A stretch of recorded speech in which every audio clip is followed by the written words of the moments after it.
Hello and welcome to Paper Tuesdays with Michael Dwyer and Mark Halpin. We're in the new studio, Michael. We are. Actually, it's all changed today. We're sitting on opposite sides. Oh, we are too, yeah. Let's embrace it. Yin and yang. My energies are flowing, my chakras. Yeah, let's bounce. Yeah. Let's bounce on the chakras. Yeah, this is going to be great, Mark. This is exciting times for Paper Tuesdays. Yeah, as Bob Dylan said, the times they are changing. You know what I said last time? Don't criticize what you don't understand. So this is our casting couch. So anyone who wants to come onto the podcast has to sit on the casting couch with Michael. Yeah. And he needs some first-hand experience before he gets the real interview. Yeah. And this week, Flem the Frog has been casting as well. Let's check out what he's been up to, Mark. It's a lovely day all together, so it is. I think I'll go for an old walk. Look who it is. It's Mr. Pat the Plank Kenny coming over here.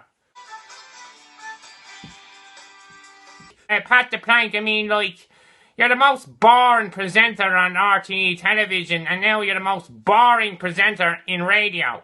You should be in the Guinness Book of Records for being the most boring presenter in history. Well, I am trying to do that. I'm trying to get into the Guinness Book of Records. And how dare you call me a plank? And I can say what I like. I mean, like, you are a plank. Well, I suppose you're right. So, Pat, is it true now that your father and your grandfather and your great-great-grandfather were oak trees? Well, that is in fact true, Frog. My grandfather, my great-grandfather and father are oak trees. But now my grandfather and father are now a table and a chair. Really, is that true? Yeah. Yes, and when I leave News Talk one day, I would like to become a table, not a chair, a table. Ah, yeah, so you're going to become a table, Pat? Yes, I will. I would like to be part of a table because I think tables are better than chairs. And that was Flem the Frog with Pat the Plank Kenny. He takes requests. Flem will have a look at anything, really. Yeah. If you're listening and you would like Flem concept from Flem, please let us know and we'll pitch it to him. Let's see what he can do. I think he's hitting quite the niche, because if you heard this thing about well-known people, because of COVID, they're looking for other streams of income, so they'll give like, I think Nigel Farage gave a birthday message like for £50 or something like that, you know. So maybe Flem the Frog will be giving birthday messages. Cameo, isn't that the app people use? That must be it. So yeah, Flem could be on Cameo. Yeah, I can see that happening. Yeah, Flem is slowly taking over Paper Tuesdays industry. He surely is. Parish of the week, Mark. We're going over back to her Handforth. Do you remember we went to them back in January about the meeting and Jackie Weaver's behaviour? And yes, Jackie. Was she Beyonce or who? Please refer to me as Britney Spears from now on. Comparison to that, but anyway, so this was a parish council meeting that spiraled out of control, and she was told that she had no authority by the parish clerk, and now it's emerged anyway that this parish clerk has put up a 15-minute video on YouTube explaining why he was a bit too hot, but that he was still in the right.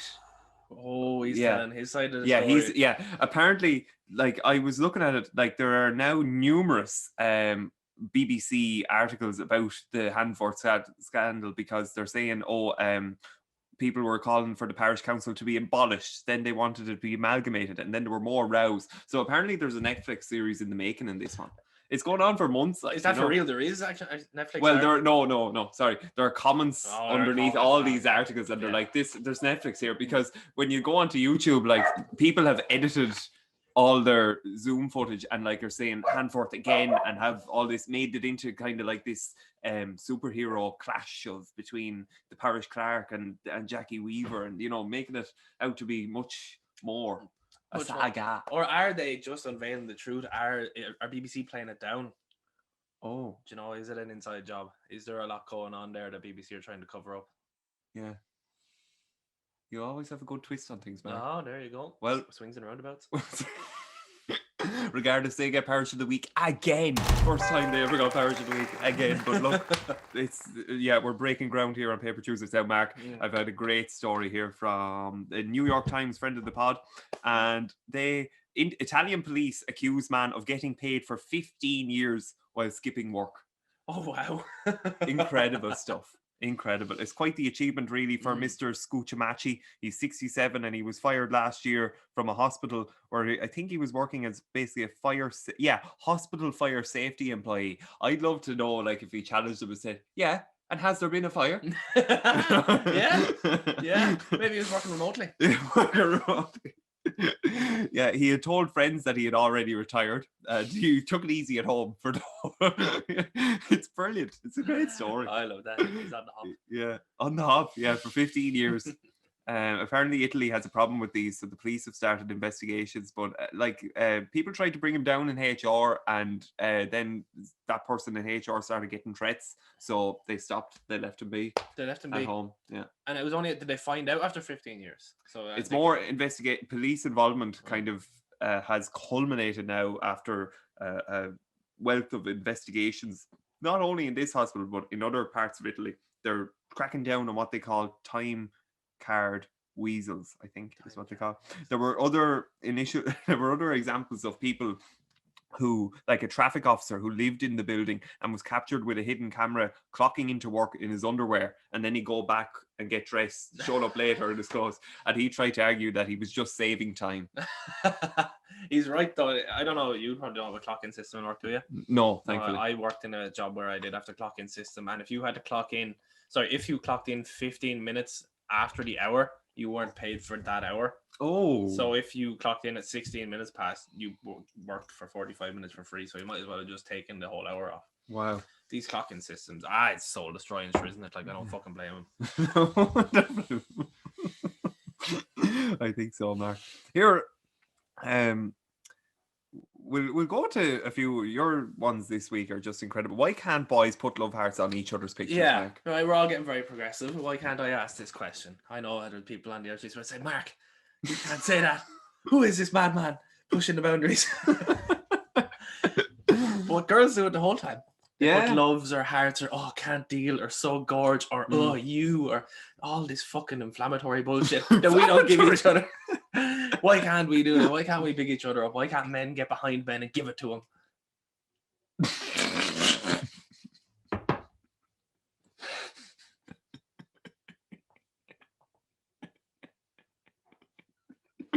Yeah, so I want but love hearts, like it has to be love hearts for you. Love hearts, yeah. I'd be more into like the power fist, you know, that thing, like boom, boom, boom, or two fists, or the handshake. Yeah, handshake. Yeah, handshake is good. Yeah, but maybe not love hearts. I'll give love hearts to men, and I see what kind of reactions I get. Yeah. I will. I've had encounters with some men who wanted my love hearts on Instagram. Yeah, they wanted more than love hearts. They did, and they got it.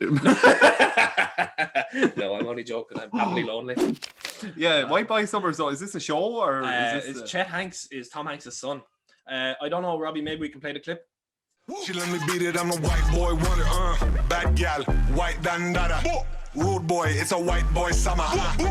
Or maybe we can't. So Chet Hanks is Tom Hanks' son, and he is away with the fairies. Right. He's, in his own little world, as we'd say.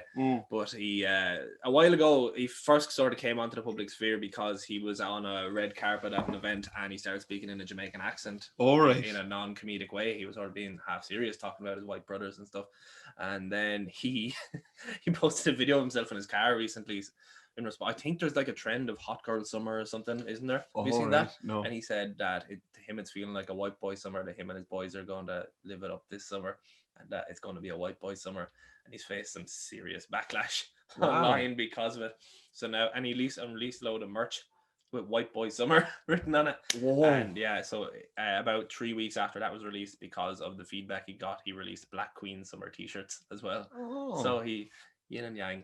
Yeah, restored the balance there. And is it working? Like, are people buying that? Like, as in, it's fucking expensive, and they're not nice. Like, it's just a white t-shirt with like prison writing, like "White Boy Summer" written on it. But it's like $75 a t-shirt, because he's Tom Hanks' son. What are we living in? I don't know. We're living in fucking space age. Yeah. So it's going to be a white boy summer here in Barrog. Right. You just Stamp. We're going to grill out, make some bacon and sausages. Or your paper chooses apron. Live life 365. Yeah. That's our spirit here. Pope John Paul II dying. So first of all, we had our successful poll where Pope John Paul II, RIP, was clearly more popular than Jake Paul, the boxer, the YouTuber. 96% for 96-4. So with John Paul II, that brought me back then to when John Paul died, and I cried when John Paul II died. I think I was like 6 years old, and I rarely cry when people die now. Like, but I cried when Pope John Paul II died because, and I didn't really know who he was. I was 6, but it was like the day he died. Like it was like the middle of the day when it was announced he died. So everything stopped in school, and the priest came over, and like gave this got us all ready for this big news, and what I'm about to tell you, and all he was building up to this fucking moment, and he's like, Pope John Paul II has passed away, and then everyone started crying. No one knew who he was, and then they brought us all over to the church to pray for Pope John Paul II, and I was in the church crying like this. Crying for John Paul II, like proper tears down my face. And I completely forgot about that until I made that poll about Jake Paul. And I can't believe how emotional I was over it. Was it because there was a frenzy of activity? Everyone was charged. The priest was here. It was like, it could have been anyone. I was taken on a ride by a priest on this fucking emotional roller coaster from this man I didn't know. Yeah. Like it was like a 5-minute thing talking about life and its frailties and stuff, and he's like, and now I have something to tell you. Is he gonna tell me? Not John Paul. Not John Paul. Anyone but the Pope.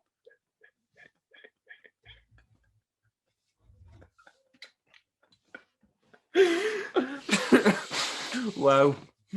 That's extraordinary. Yeah. So where were you when he died? I only remember his funeral. I remember that I was over at the neighbours, and I remember the neighbour's mother saying, "Oh, no, this is a big event now," because it was summertime, I think, or no, it must have been a Saturday. It was buried or something. I don't know. It was off anyway and the fact that this is a big event now, and you saw the cortege and I remember seeing it all right, but sure, it's. I also remember seeing Ready Steady Cook in that house, and that was, it was a television event, I suppose. Heartless. So heartless. Pope John Paul. He was the good one, wasn't he? Yeah, I don't know why. He was definitely in office when a lot of bad shit was going on. He got out just in time. But he was very popular. Very popular, very popular. That's because the priest, nothing had really come out, had it about the abuse and stuff. Perhaps, yeah. But regardless, on a personal level, my aunt met him, and they said there's a bit about him. The holiness. Yeah. His holiness. He had that sort of awe. Yeah. It's weird, isn't it? Well, your man Ratzinger, he wasn't favoured him now, was he? He was a bit of a bollocks. No. They didn't like him. Well, he was German too, so that doesn't really bode in his favour. No. We don't like the Germans. Not us in general, just people in general like Germans. They're sort of a bit off. Right. But what was Pope John Paul? He was like Italian or something, wasn't he? He was a cool priest. No, he was from Krakow. Yes, he did play football. That's why we like him. He played football. And Packy Bonner describes the experience of meeting him as well, because Packy, a fellow goalkeeper, they had a... They honestly... I thought about you. What? Who is this man?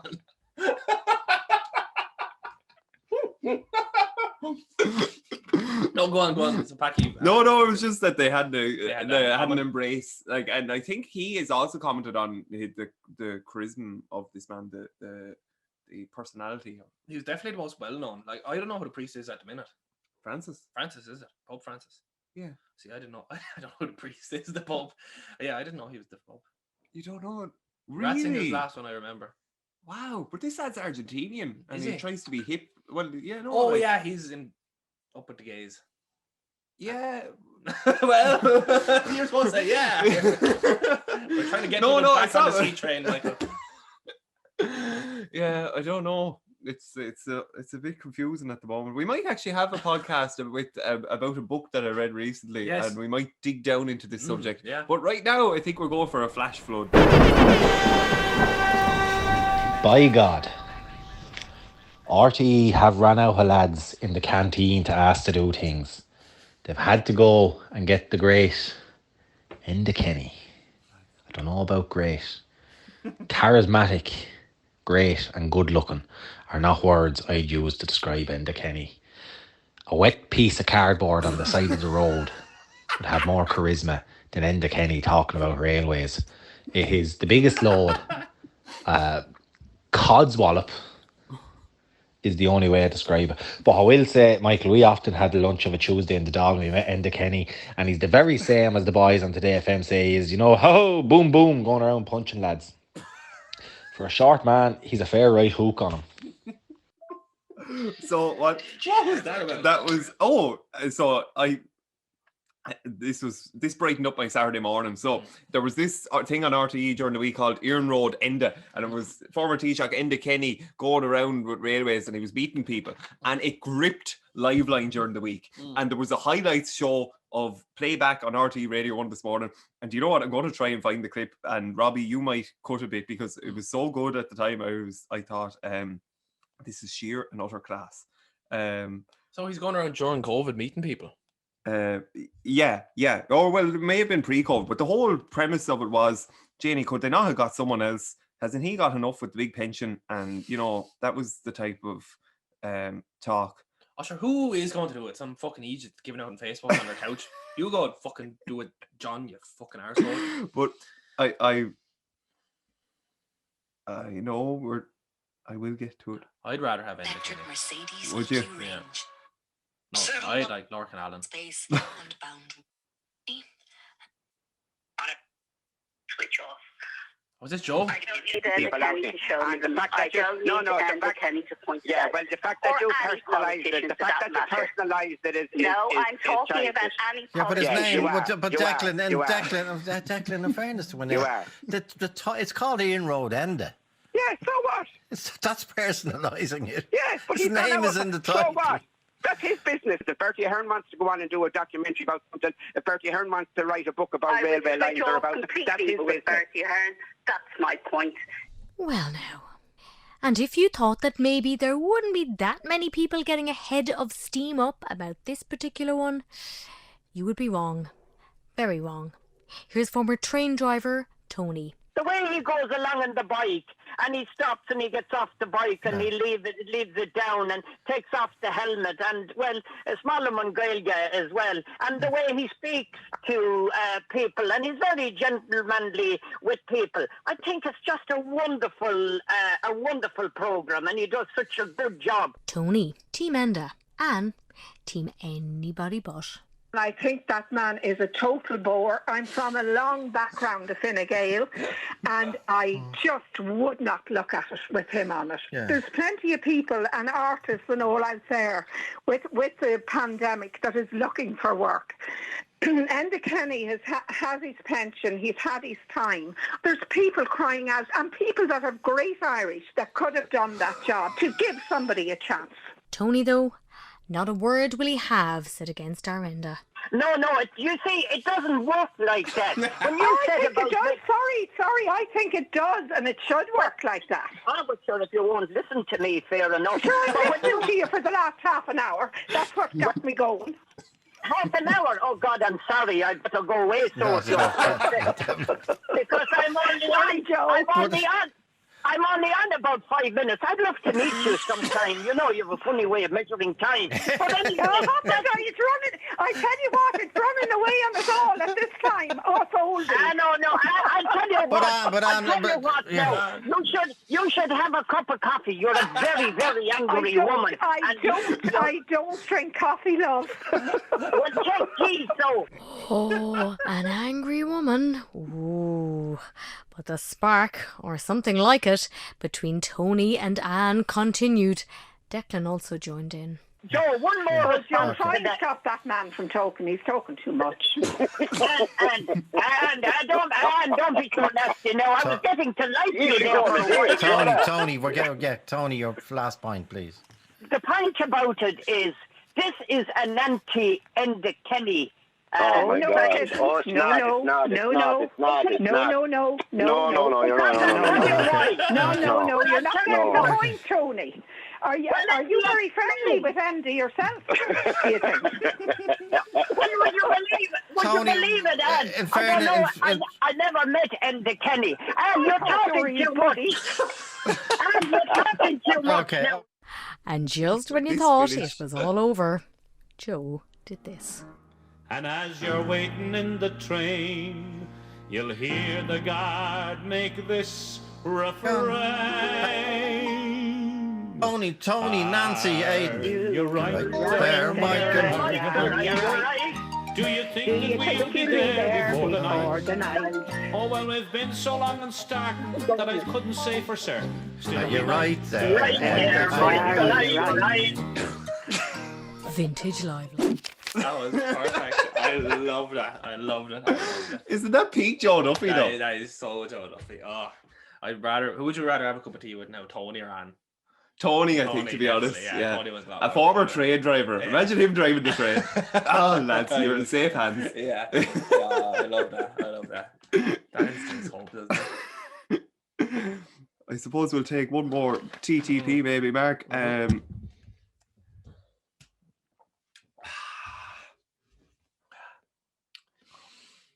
Claire's buy and sell cat. Oh, did you read the story? I took a screenshot. So there was another Claire's buy and sell story we have this week. So there was someone. I think it was on Claire's buy and sell, wasn't it? It was in some gory group anyway, and this lady put up a post. So I read it out. It was Claire and Lane's buy and sell. Completely random question, but I was wondering if anyone had adopted a male black and white cat from the NSPCA in Gorey about 2 years ago. His name was Loki. I was devastated giving up my gorgeous pets, but unfortunately I had no choice as myself and my son were at risk of homelessness and nowhere was taking pets. I think about them almost every day, in particular Loki, as I hand-reared him and I know the other two are in great homes. I was just looking to find out how he was, hoping he went to a good family. And after a few comments, do we have the comment screenshot? No, I didn't see that. No. In the comments, somebody had Loki. No way. And she had Little Belle and she looked happy out. Oh, that was heartwarming. I thought that's gorgeous. That's great, isn't it? And someone Lucky happy out. And then the owner was like, she didn't want Lucky back, and she was just like, I'm like, look how happy she is, and she was like tagging her friends in it, like, look, Lucky. Yeah, it was very nice. Now that's why we have Claire's buy and sell. Yeah, that's a great story. Yeah. You're a true journalist. Thank you. I know I'm in there. Gonzo journalism. I get in amongst it. It could be cardboard boxes. It could be fucking toilet cisterns. But I get through it. I weave through all that and get to the cats. And finally, Mr. Journalist Halpin, the French's Pirates of Arklow. Story time. All right, I have loads of stories this week. So, we'll start off with a miniature story and then we'll get into the bigger story. So the miniature story, I was driving down through Arklow. Last weekend I was going down to the furniture shop. I think this was at lunchtime, and a fellow was walking past Joanne's Main Street of Arklow, and he had a little dog, no lead, walking about 5 yards behind him, happy out, looking around. This man was playing a guitar, walking down the Main Street of Arklow by himself, singing away, head in the sky, la la la la. I rolled down the window. I was going to take a video, but sure, I was driving, and that's irresponsible, so I didn't. So I just watched it, and I was like, am I dreaming? But no, this man was like head in the sky, looking up, playing the guitar, a little dog following him. It was like the Pied Piper and his mice behind him. And that was grand. I drove on anyway, and I'd never even said it to anyone because it was so strange. It's just like didn't really register with me, and I get distracted easily, so I didn't think about it. So, but then the other day, I was told, did you hear about the yacht being stolen the other day? So apparently there was a yacht that was nearly stolen down in Arklow because some homeless French fellow got on the boat, tried to rob the yacht, and was caught and was arrested. That was that same fella. Oh my gosh. Yeah. So he was trying to get to America. He had no idea how to drive a boat. He got on the boat, him and his dog, heading for America. Wow. And they couldn't drive the boat. He was stuck in the marina. There's a song in that, isn't there? He's probably right now, in prison right now. Imagine that, just this man. And he's French fella going to America. How he ended up in Arklow? Yeah, like that's a whole. There's a novel in that somewhere. Yeah. Uncancelable. This is kind of related to what you were. Well, you'll be interested in this. So, people now have gone anonymous on Twitter to make themselves uncancelable. Okay. So they may have 30,000 followers, but they're starting from scratch and they're giving themselves like a joke title. It could be Detective Pancake. It could be whatever it is, and they're starting afresh. very interesting trend, I think. So these are people that have a large Twitter following. Yeah, and they've decided they're abandoning that, and they're going to become anonymous. Yeah. So they can't be cancelled. Yes. So they can actually make jokes. Yes. Is it a good? It's a good idea, I suppose, for the purpose of free speech. It's difficult to see how it'll grow because we think that everything comes from connection, and a connection and accountability. Because I think when your name is attached to something, you think that everything that you do with it is more convinced. You have greater conviction about it. Yeah. So if you are you going to be connected on a personal level, and as someone that follows that person, are you going to be connected to that anonymous account as much as you will be a real person? Yeah. Maybe you will. We're in a digital world now, but yeah, I don't know. I don't really like it. It's like having an air code, but not having your full address on your thing. It kind of takes out a bit of personality. But then I suppose if you are threatened with cancellations, well then, what do you think? Yeah, I can see why it would happen. It's hard to sort of build a personal brand ratting though, isn't it? You sort of if you're like whatever your topic is, obviously these are probably people who are making jokes or whatever that are going to be cancelled. Yeah, it is, but there's also people that just have ideas and just just don't want to be policed on whether they think on political views and this type of thing. It's wrong that we have to do that, isn't it? Why are ideas policed? Why do ideas have the option of being made a crime? Why can't? I'm not saying there aren't bad ideas, and I'm not saying that people haven't come up with some terrible ideas, like Germany in the 1940s, probably a bad idea. Probably. And that probably should have been stopped. But why can't you express a wrong opinion? How do you find out when you're right unless you're wrong? Yeah. How do you find out what's right without finding out what's wrong? And if you're afraid to voice that, you fucking shrivel up, don't you? Like if you can't put it out and you can't be wrong and you can't say the wrong things and like swinging and hoping you fucking hit something, like that's mainly how anything is fucking created, isn't it? It's like hitting hope. Yeah. And things are going to be wrong. Like how far is it going to go with this stuff that people won't take responsibility for their endeavors? Like it's worrying. It's something that I don't really worry about because evidently you should give Vox Pops. That's great. It's worrying and it's something that I don't worry about. Yes, the walking contradiction. But I like that. It's not right, and the whole PC culture, it's all bollocks, really, isn't it? Like it's just fucking words. It's a status game. People say, "Oh, you can't say this, or you can't say that, or this word's bad, or that word is that." They don't even care that. They say those words in their private life as well, and when they hear them, they don't go, "Oh, no, the R word." Like, stop. Someone described something I said as problematic actually a while ago. Wow. Yeah, and that's like now the person's intentions were good and they were saying what I posted was funny, but that was problematic. Right. Problematic is a ridiculous word. Something is either a problem or it's not. How is something problematic? Right. It's like saying air is oxygenomatic. Did you pull her up or did you just mull over this for a few minutes? I sent 2 laughy emojis and left it at that. What am I going to gain from fucking saying this to people, Yeah. Directly arguing with people. Yeah. Some people are wrong. Right. No, well, look, I'm probably wrong for what I say. Right. But yeah, I think it's very easy to hide behind a blanket statement of being offended when you don't really know what you're talking about. Do you know? I was I'm getting through that second Jordan Peterson book you sent me. And one of the chapters was, I can't remember the chapter of the title or the title of the chapter, but it was about the lady who was working in the corporate world, and she had to spend I think it was her job was to investigate the renaming of flip charts in her organization because the word flip was apparently derogatory towards Filipinos. Yeah. But so they can't use flip charts, and there were ongoing meetings, ongoing discussions to try to come up with a different word to use for flip chart in their business. And this is the kind of nonsense we're fucking dealing with the people that are cancelling people on Twitter. So it's a dangerous game to fall down this sort of status signaling of being offended, or like, because it becomes a competition. And the reason that spiral in the book, like he goes into it, is it spiraled because it became a competition to be the most woke. So maybe we should be trying to go the other way. All right. Trying to be the least woke. Unwoke. We want to be asleep. Paper Tuesdays. Get asleep, bro. We're just going to start saying the N-word here next week. Tune in.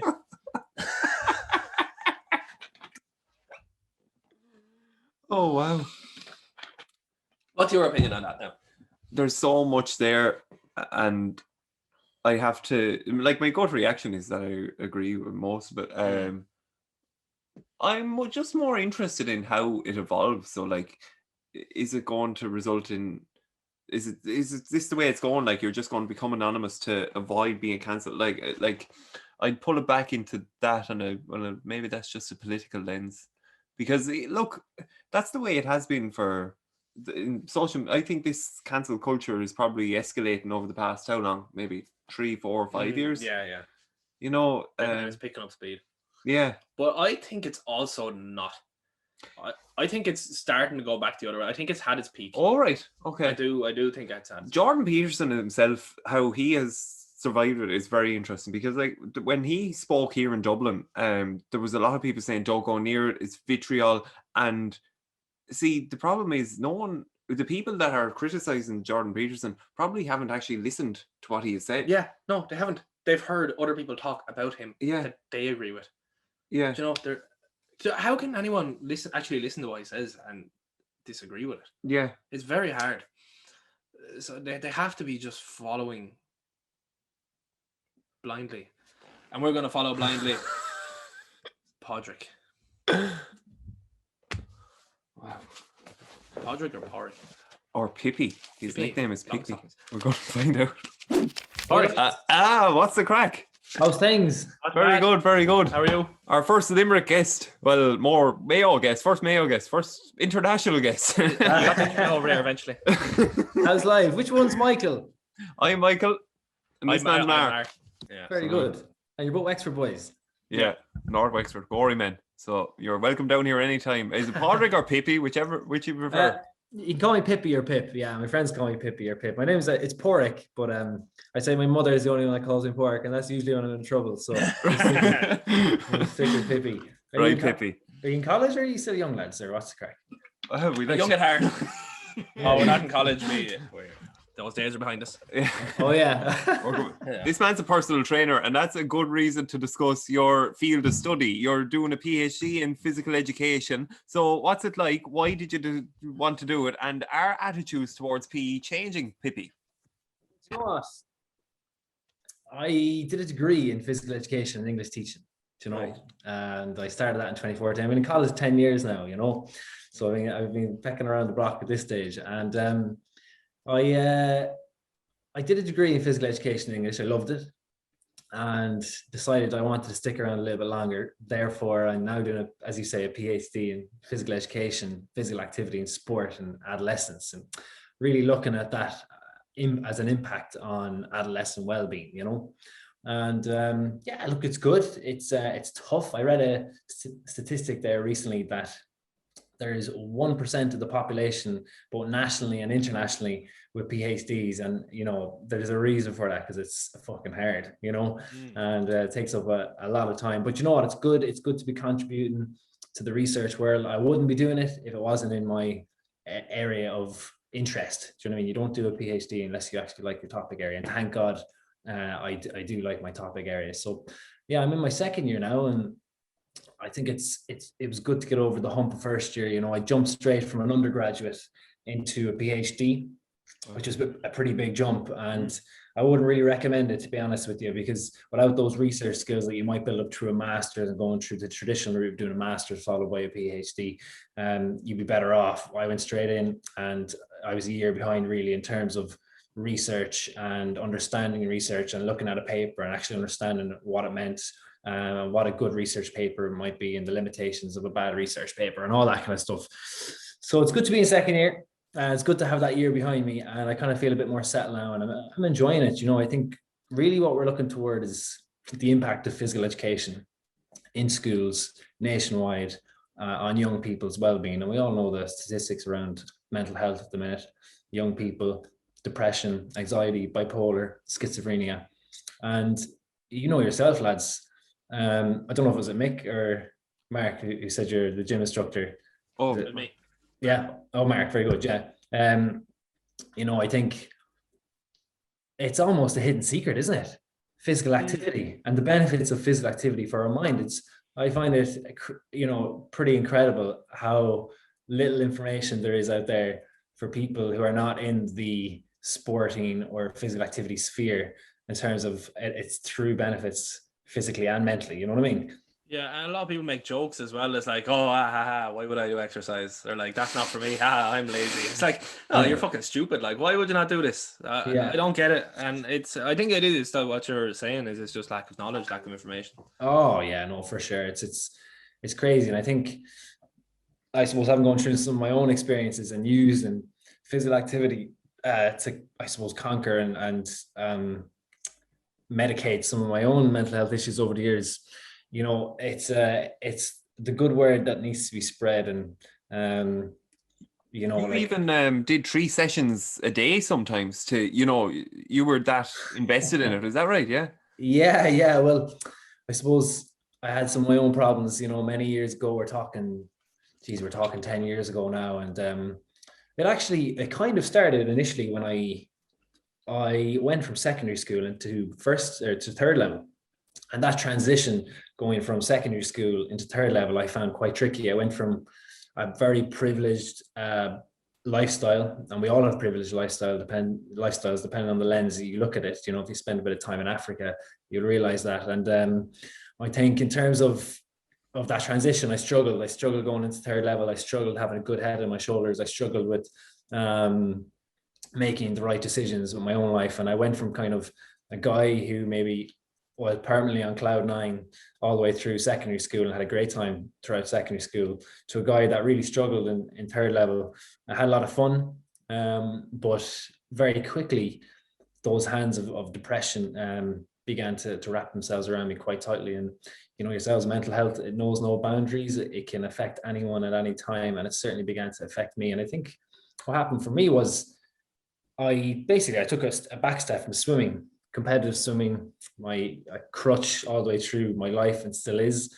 And when I took that back step, I began to struggle with my sense of identity, really. And as I say, I began to feel very down on myself. Began to feel very depressed, and my relationships began to break down with my family and with friends, and the usual telltale signs of depression. But that dark hole, it got bigger and bigger. And we all have our peaks and troughs in life, but when I look back in those times, that was a deep hole of depression. And my response to that would have been drinking, would have been drug taking, and as some way of, I suppose, substituting that positive release of endorphins in the brain that I used to get in swimming through something else. And I suppose my choice was drinking and drugs. And really it was a vicious cycle. You'd drink, you'd feel better. You'd wake up the next day, you'd feel shit. You'd drink again, you'd feel better. The next day you'd wake up and you'd feel shit. And slowly but surely you get more and more down and more depressed. And I became suicidal. In the space of 6 months, I went from kind of swimming in the Irish team to go into the World Lifesaving Championships and winning medals to just, a down and depressed young man. And one day I decided that was it, and I wanted to take my own life. And I suppose I was very lucky. The rope that I used snapped, and when I hit the ground below, it was a real sobering moment. I couldn't believe that I had tried to do what I had done. And I think for anyone out there that's listening, you guys, anyone that's feeling down, it's important to mention that those emotions that you're feeling, they are temporary. They do not last. But unfortunately, when you're in that bubble, it's very hard to see outside of the present moment and the weight of the world that can be on your shoulders through depression or anxiety and so on. And for those couple of moments that I thought I was gonna die, to be honest with you, it was an instant regret. It was an instant regret whereby I thought to myself, well, you know what, my family and friends will never know that I did want to live, but I just didn't know how to. I didn't know how to live sober. I didn't know how to live without that weight of depression on me. And this is 10 years ago. This is back in a time when there's stigma. Today around depression, there's a lot more stigma 10 years ago, and the shame that came with it. And yeah, you're right. My recovery began with physical activity, and the dose that I gave myself was 3 physical activity sessions every single day for 30 days straight. And that was, I suppose, the dose that I probably felt I needed at that time. I do a swim session in the morning, I do a run session in the afternoon, and then I do like some sort of physical activity or social interaction physical activity session in the evenings. And you can't underestimate the importance of being physically active. And really with that, the fruits of true physical activity, they lie with an elevated heart rate. And there's too many people today that are going through the motions when they're physically active. They're throwing a dumbbell here, there, and everywhere. They might go for a little walk.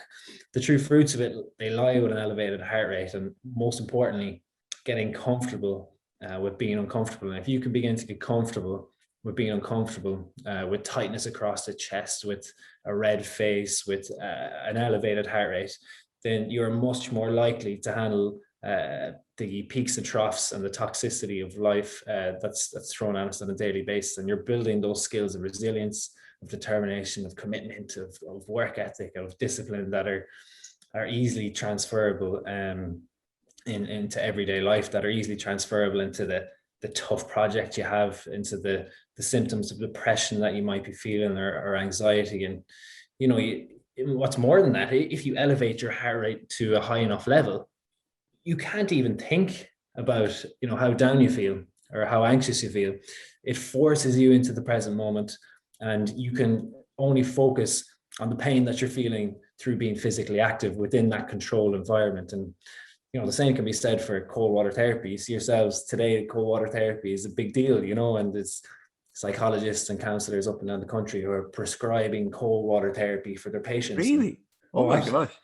We have a cold shower group. We're in it since January 1st. So yeah, we're hard at it with the cold water, all right.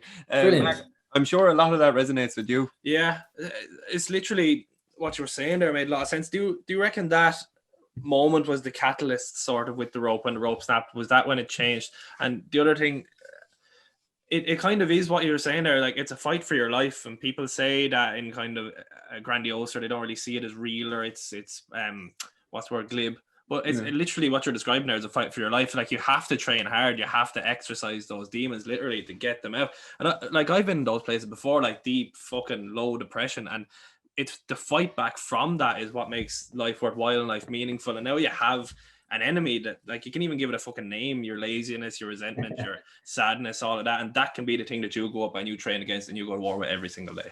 Yeah, absolutely. And the fruits of that are just, they're no end. And as you say, with the cold water therapy, it's the same ideology. You get into cold water, you can only focus on the cold water that you're in at that present moment. It forces you into the present moment. You can't think of how anxious you feel or how depressed you feel.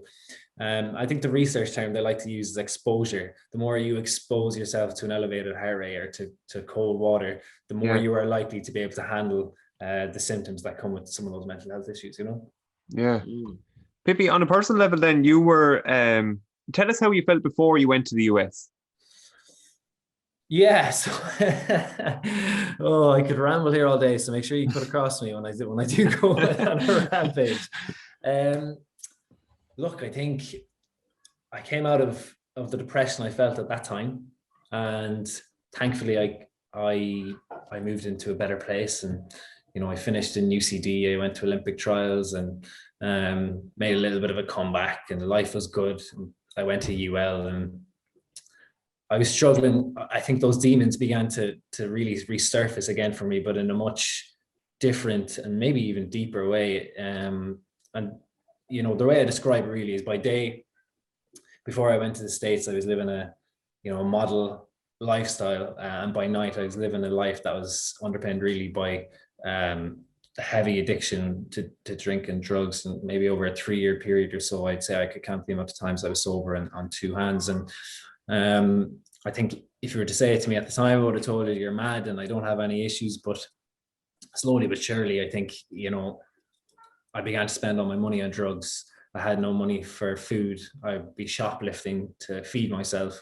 I was in and out of Garda stations and in and out of courthouses. And I think when you're sitting in a courthouse for the umpteenth time with your mother sitting beside you, and and coming from a good family at that, you begin to realize that maybe these issues are gone a little bit deeper. And I remember sitting beside my mother one day, and I remember saying to her, I was crying, and I said to her, I just want to live a normal life. I just want to get up and go to work and go for a surf in the evening and just live a normal life, because I think my life was so underpinned by drugs at that point that I didn't actually know how to live a normal life anymore. I didn't know how to live a life where I wasn't constantly thinking about drugs and getting that buzz on a regular basis. And she used to say to me, she said, you're playing roulette, you're playing roulette in terms of your mental health, psychiatric wards, drug-induced psychosis, and that type of thing. And I said to her, you're mad. Like, that type of thing doesn't happen.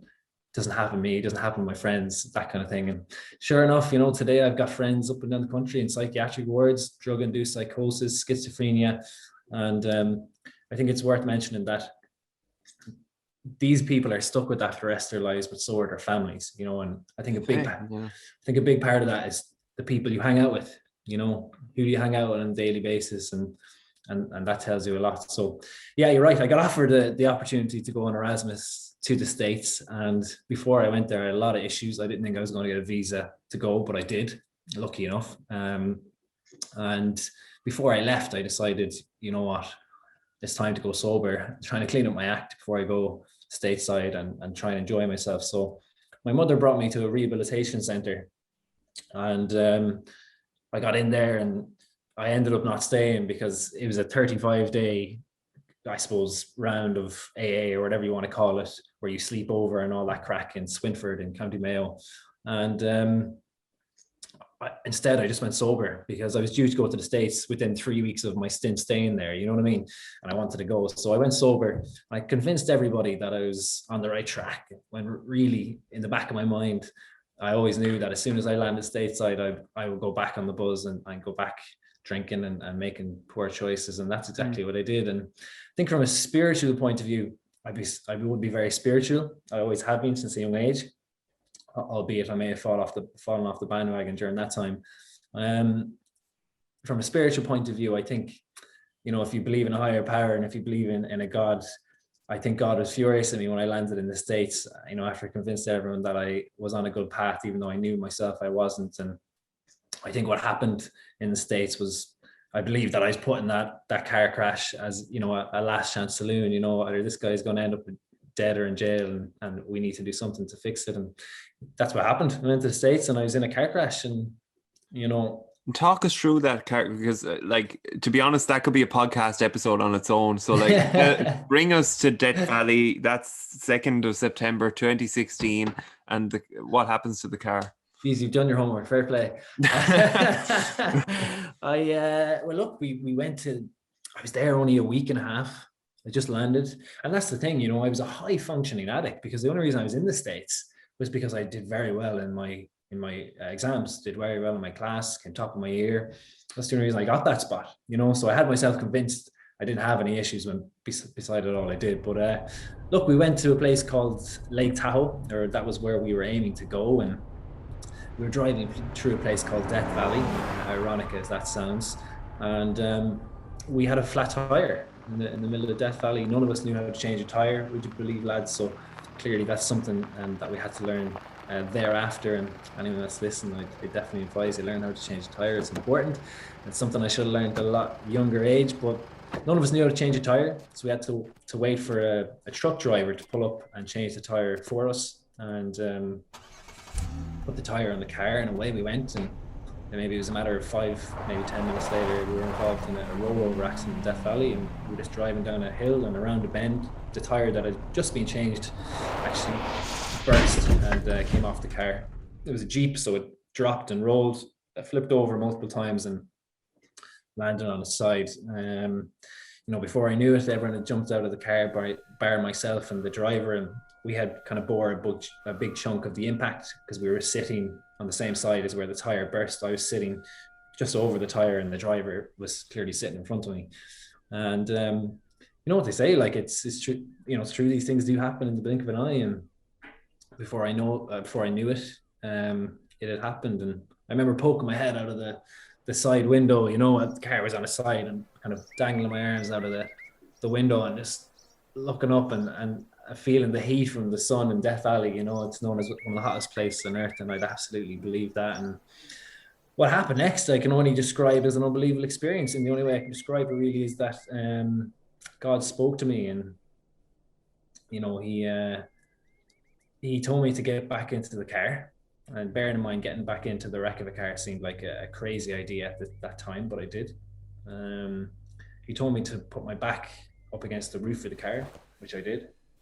And he told me to tell the girls to get a pillow from the boot and put it behind my head, which I did. So if you can imagine, I was sitting in a squat position, my back directly up against the roof of the car and a pillow behind my head, which turned out to be a perfect makeshift spinal position. You know, and bearing in mind, I had no idea that I had any spinal issues at this moment in time. So, you know, adrenaline is an amazing thing, and it very quickly began to wear off. I had no feeling down my left-hand side.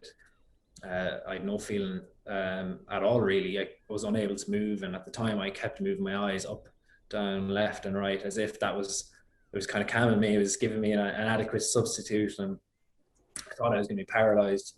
And he spoke to me again. God spoke to me again, you know, and he said, "Have I ever let you down before?" He said, "You're not going to be paralyzed, but you're going to have a severe neck injury." And as soon as he said that to me, just an overwhelming sense of calm came over me. I completely trusted and believed in the voice that I'd heard, and I just knew I was going to be all right. I was in the car for 2 hours after that because we were in the middle of the Death Valley. We had no coverage. We were waiting for someone to find us and drive to the nearest town and call for an ambulance. And it honestly felt like 15-20 minutes. And when the ambulance arrived, pulled myself and the driver out of the car and told us in no uncertain terms they were going to have to call a helicopter to fly us to the nearest level 1 trauma center. And when the first helicopter arrived, they actually did a health check on us because they decided that they could only take one of us, right? And they did a health check. My heart rate was perfect, my blood pressure was perfect, and they decided to take the driver first. I followed about half an hour later, and it actually turned out in the end that I had broken my neck in 3 places. I'd broken my back in 4 places, and I'd broken my foot in 2 places. And you know, I remember in the helicopter, you know, I have a fear of flying, so this was something from a movie, you know, being flown off in this helicopter after a bad car crash. And I remember kind of lying there and just being able to see the lights of Las Vegas, the strip of Las Vegas below me, and thinking to myself, you know, Pip, enjoy this, because, you know, you might never get to see the lights of Las Vegas from a helicopter again, you know. So so we landed into a level 1 trauma center just off the strip, and that's where the recovery began, really, you know, mentally and physically, addiction wise. And it all came from that place that, well, you knew you weren't going to be paralyzed, but like, talk us through again. Like, you must think back to that moment, like, and Jeannie, I heard that. What was it that I heard and everything? Like, what's your reflective thought on it now? It was completely natural.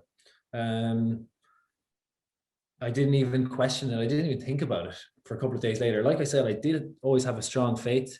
My training diaries over the years will always have references to God and that gratefulness to God and the opportunities I'm given in the water.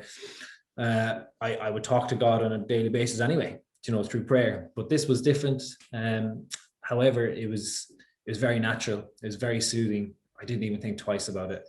It just happened. And I think that moment when, you know, God said, you know, it was very frank with me, you know, and said, "You're not going to be paralyzed, but you're going to have a severe neck injury." It's not like he gave me the best news there either, you know what I mean? But to be told I wasn't paralyzed was a gift, you know, because I knew that if I wasn't paralyzed, that the ball was on my court. And if the ball was on my court, I'd be able to apply all those skills that I'd learned in the water over the years, like discipline and work ethic and commitment, and transfer them straight across into my recovery. And that's what I did. It was a lengthy process. I was there for, you know, a year, and I was bedbound for quite some time. I had to learn all the fundamental movements again. I had to learn how to walk, to sit out on my bed, to use a Zimmer frame, to wash, all those things that we take for granted, like holding a pen, standing outside, putting on my shoes, having a shave. All those things that we take for granted on a daily basis was taken away from me, was stripped down to the bare minimum. And that's what I needed to almost be reborn and open that door into a new life. And I remember in the rehabilitation center, I was just learning to walk. This is maybe 6 months in. I was living in this rehabilitation center, maybe not quite 6 months. And there was like a strip of pavement at the back of the rehabilitation center, maybe 5 meters long. And I was practicing my walk, and I was walking like a soldier, with my big brace on me from my bum right up to my chin, and another brace on my leg.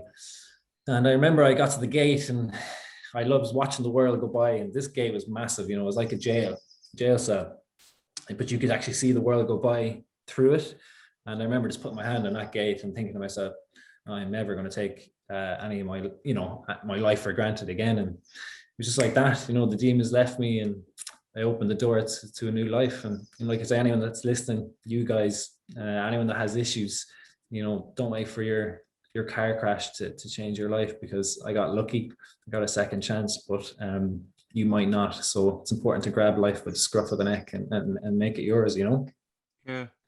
You were blessed with the people that helped you through your journey, like that Nevada diplomat. That's a true representative of our country. And the Lutheran minister, well, they're true representatives of God anyway. So tell us about those people. Yeah, look, I think I met some unbelievable people over there. I've had some unbelievable people in my life the whole way through. I would not be here today if it wasn't for my family and my friends and the people I've met over the years. And you're right, the Irish consulate of Nevada, Teresa Murphy, she used to come and visit me every day. She didn't even know me. She just heard about my car crash. She used to come and visit me every single day in the hospital. Used to bring me fish and chips. She used to bring me cans. She'd bring me anything that I wanted, but more importantly, she was such a lovable figure, and a mother away from home. And when I moved out of the rehabilitation center, I became an outpatient. She invited me to come live with her, and she actually put a hospital bed into her house. Invited me to go live with her. I lived with her. She brought me to all my appointments. She made me dinner. We used to call her Mother Teresa, and she was incredibly good to me. I was there for a number of months, and then I moved out. And I think I became a bit of a burden actually towards the end. It was a massive task to look after me, because I could do absolutely nothing for myself. And I know Teresa, her own daughter, had a few health issues towards the end of my time with Teresa. And it just came to that point where I knew it was time to move on, And I got lucky. I was in physical therapy. I became very friendly with the staff there. The Irish, we've good personalities. We get on well with people, and especially in America, because they really enjoy the Irish, and I met a guy over there and became friendly with them, moved in with them. And look, they were very good to put me up. They were very good to me. It just wasn't the place for me. There was different things maybe going on that didn't really suit me. That was maybe, places that I was trying to move away from, whether it was just a couple of drinks or whatever it was. I just knew it wasn't the environment for me at that particular time. So there was actually a church across the road from the house I was staying in. And it was a Lutheran church. Never been to a Lutheran church, didn't know anything about Lutherans, didn't really know what they were, you know what I mean? So I went into this church anyway and just sat there and said a few prayers, got talking to the pastor, and within a week or two, I was attending this church 5-6 days a week. I was going to Bible studies. I joined the choir. I was singing, an Easter Sunday Mass, and it was a real milestone in terms of my own spiritual development. And I'm not a Bible basher by any stretch of the imagination, but I have a strong faith, and I like to just lead by example in that faith. And if people want to follow, that's great. But if they don't, that's okay too. I'm not one to sit here and force people into beliefs and to believe in something they don't want to believe or do want to believe. You know what I mean? So yeah, it was great. It was great there. And I moved in. I ended up moving in with the pastor and his wife, and what an experience it was. I think they live such a fresh honest lifestyle that I was seeking. I wanted to live an honest life. I knew I was a good lad, but I had problems, you know, and I wanted to live that life that they were living, that honest life where you could be proud of the choices you were making. And I lived with them for a number of months before I came back to Ireland, and you know, it was a great experience. And I remember Paul, the pastor in that church, he said to me before I left, and his good wife Erica, they said to me, you know, when you leave, stay in the Word, which basically means just stay in the Word of God. You know, stay in a community, pray, stay in a spiritual belief of some sort. And that's exactly what I've done. And you know, I'm 4 years clean now. I'm nearly 2 years sober, and I've stayed on a good path. And fingers crossed that will last for a long time. You know.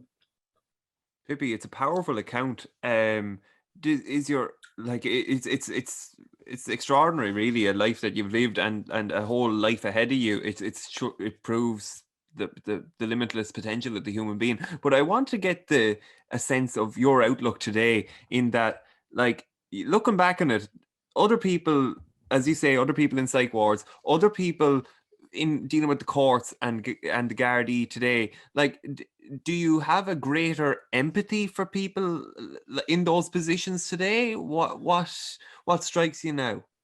People maybe who are struggling with addiction and stuff, is it? Yeah, and are like shoplifting, or you know, don't have that normality of life that you referenced in your conversation with your mother. Yeah. Look, I think addiction, until you're in it, you can't judge it, you know. And we make terrible decisions when we're addicted and when we're addicts. And you know, I stole because I needed to eat, and I had no money to eat, and I needed to eat somehow. Do you know what I mean? When I look at people today and their struggles, yeah, of course, my heart goes out to them. I always think there's a way, but you need some serious willpower and some serious strength. And I think I needed a car crash to put my life back in order, and a near-death experience. And it is definitely tough to make those adjustments. When I look back on it, it would have been very tough for me to make those adjustments without that almost death experience. You know, at the time, I had kind of come to the realization that, yes, I'm going to be in jail. I had accepted that because drug use and addiction had such a strong hold on me. You know, it was the captain of the ship, and I was happy to follow because I knew no way out, you know. And I think for people who are struggling out there today, there is a way out. Of course there is. There are a lot of services out there. It's important to have the right people around you, family, friends. But ultimately, you have to actually want to do it. Yeah. You actually be the captain of your ship. That's the metaphor. That's a powerful one. And I suppose it's having the recognition of, you know, is there something else that is serving as the captain of my ship at the moment? Yeah, you know, like, yeah, you have to want it, and you can kid yourself. I would have told you all through the years that I wanted it, but when I look back on it, I actually didn't. I love getting high, I love drink, and I loved all those things, and it's so much easier. It is so much easier to make those choices. You know, even today, like, it's hard. It's hard to live that straight life all the time. It's much harder to live a straight life than it is just to pop a pill or, you know, smoke a joint or drink a pint. It's much easier to do that. But I think when you get the right people around you and you begin to make the right choices and you build what's called momentum, and you get a little bit of momentum behind you and you build on that for a month, for 6 months, for a year, for 2 years, for 3 years, for 4 years, you get more momentum behind you and you commit to things like this. There's a reason I do podcasts. There's a reason I do mental health talks, because it holds me accountable. The more talks that I do, the more podcasts that I do, the more accountable I am to myself in ensuring that I stay on a good path. So these are just these talks are just as fulfilling for me as they are for anyone that listens or anyone that interviews. Do you know what I mean? Yeah. You're building on that with the PIP Foundation. This is right in its infancy now at the moment. So what's your vision for it? Yeah, well, I suppose we're the PIP Foundation, Prosperity in People, and that really has been founded upon Shine a Light, which is about 4 years in existence, and really it's a rebrand, and there's been reasons behind that. We're rebranding as the PIP Foundation, Prosperity in People, helping the most vulnerable in society, lifting people up to be prosperous mentally, physically, emotionally, sexually, and in every way that we possibly can think of. And within the PIP Foundation, we've got 2 key pillars, the first of which is homelessness, and the second is well-being.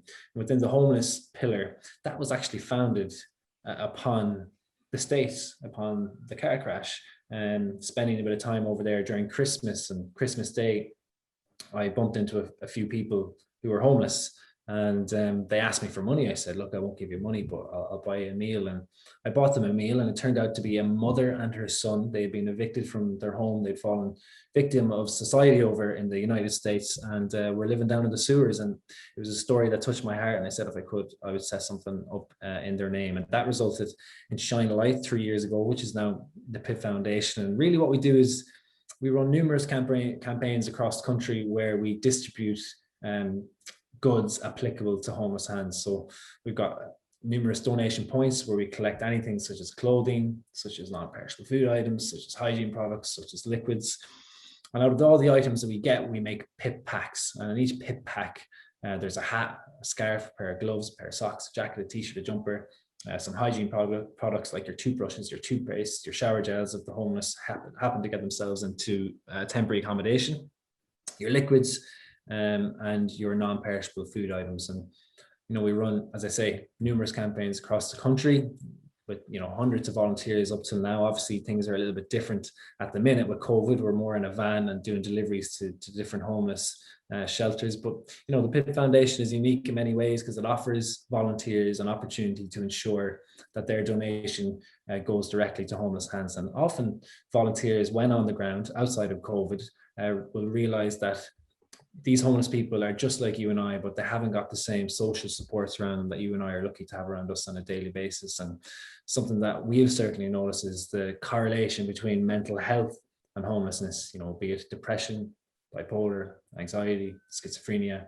You don't need me to tell you the progressive psychological deterioration resulting from dependency on a substance such as alcohol and drugs. We've seen the cuts in the mental health, in the mental budget, and indeed in social housing. And this is now reflected in the cities, the towns, the streets, the length and breadth of Ireland. And through the PIP Foundation, we're dedicated to highlighting many of these core issues, and in terms of facts, the facts are going up all the time. There's 11,000 people homeless today in this country.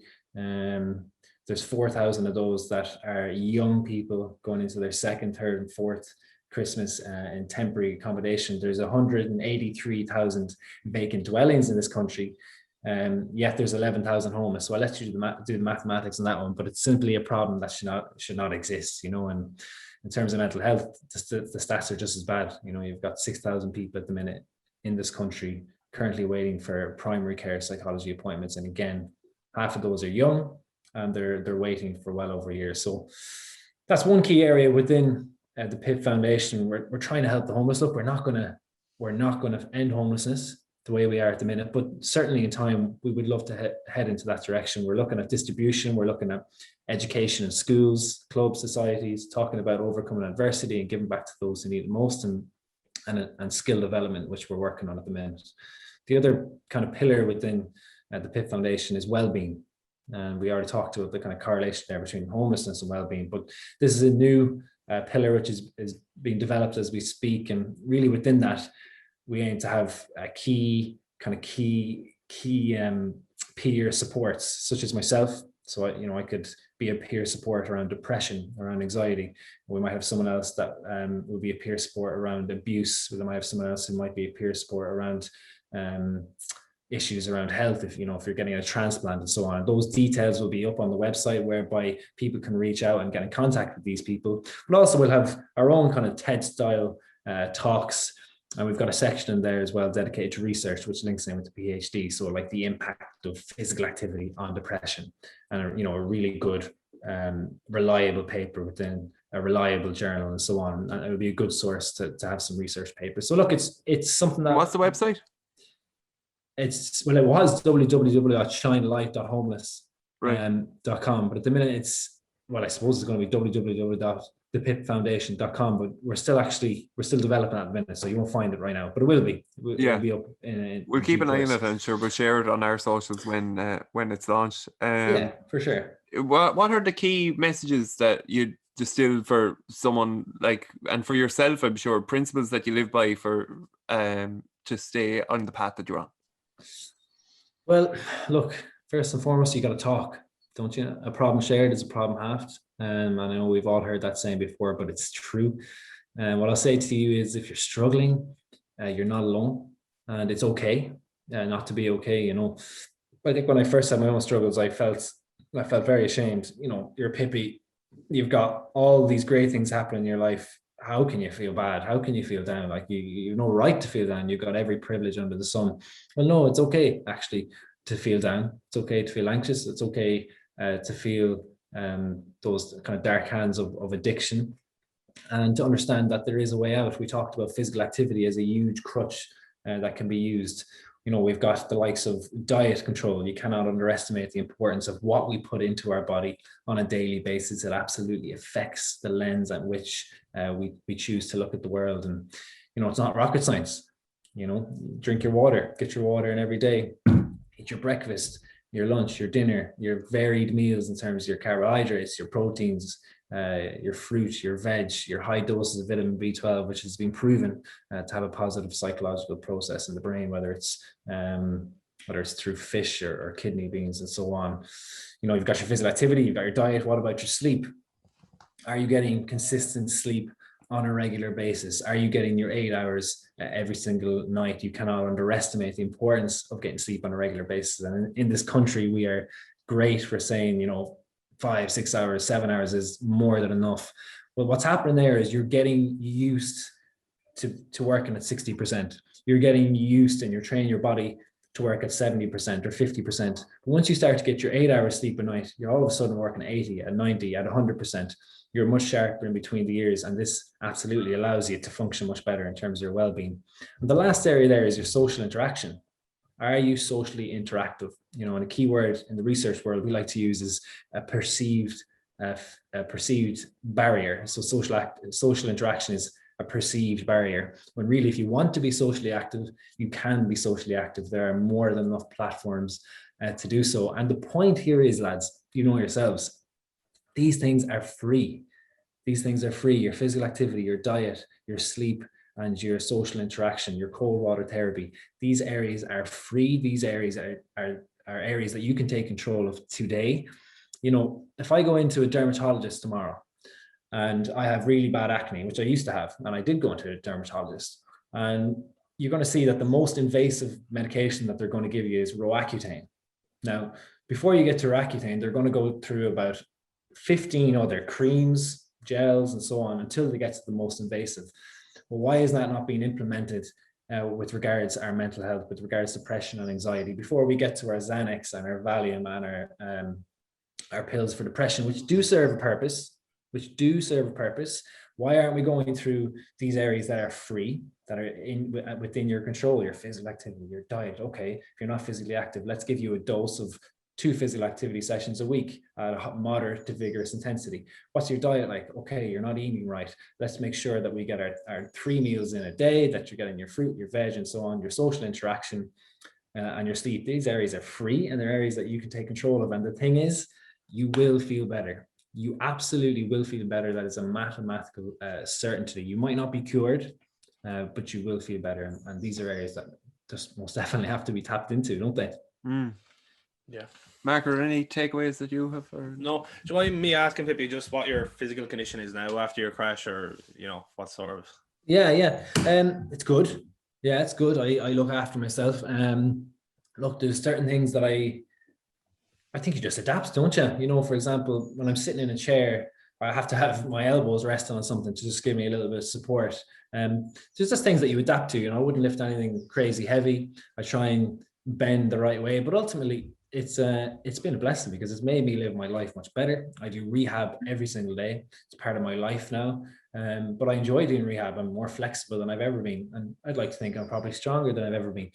Are there things that I struggle with? Yeah, absolutely, like everyone does. Will I go to the Olympics? No, but hopefully I'll coach someone there someday. And you know what? I'm happy to be running, man. I'm happy to be walking. I'm happy to be moving. I think once everything is taken away from you like that, just getting up off your ass feels like a privilege when you're stuck to a bed for almost a year, you know. So Yeah. Pippy, great story. Have you any hopes for the future or anything? Just keep working hard, man. That's all you can do, isn't it? You know, when I give these kind of talks, I often leave, leave them on a keynote. And I think that keynote for me it's a key word, and it's consistency. Oh, you know, whether you want to be an astronaut, a pilot, an academic, whether you want to just sit in your arse, whether you want to be a great father, a great mother, a great uncle, auntie, whatever you want to be, you can do it as long as you're consistently great every single day, every week, every month, every year. And that can be tricky, absolutely. But once you get a taste for that consistency and the fruits that it yields, you can't get enough. And if you are consistent, you will get to where you need to be. And I know when I was struggling with my recovery at one point, someone pulled me aside. I was getting frustrated, and I thought it was taking very long. I was frustrated with the length of the process, and someone said to me, you got to pretend you're 300 pounds overweight. You're going to lose that weight, but it's not going to happen overnight. And the same can be said for you or anyone else. Once you're consistent on a daily basis, you get to where you need to be. It's mathematical certainty. And I think we're not very good at it in this country, are we? We expect change from a pill, or we expect change over a week of training or a month of training. No, be consistent on a daily basis. Have no other expectations other than the fact that you expect yourself to work hard, and great things will happen. Brilliant. That's a great note, Ed. Oh, Liam Dunn. Liam Dunn. We end our podcast with a line from the book I Crossed the Line, the autobiography of Wexford hurler Liam Dunn. Oh, brilliant. Yeah, go for it. You can pick a page between 1 and 288. No, we'll go with 288. Oh, challenge. It's a blank page. That's the blank page of your life. Oh, wow. There we go. Yeah. Sorry, 286 is the last page, actually. Do you know, we'll go 23. Right. 23. Mark. Next thing, Offaly brought on John Troy as a sub. There a bit of history between us going back to 1994 when he pulled wildly on me and I nearly took my head off. And 1996 when still bearing a grudge, I did the same to him. Oh, it's a brilliant book, Pippy. Look it up. Very good, lads. Fair play. Pippy, thanks a million for generosity and your time this evening, and keep her lit. Yeah, no problem at all, guys. Thank you. Thanks very much. Cheers, Pippy. Yeah, take care. Good luck. Bye-bye. Talk to you.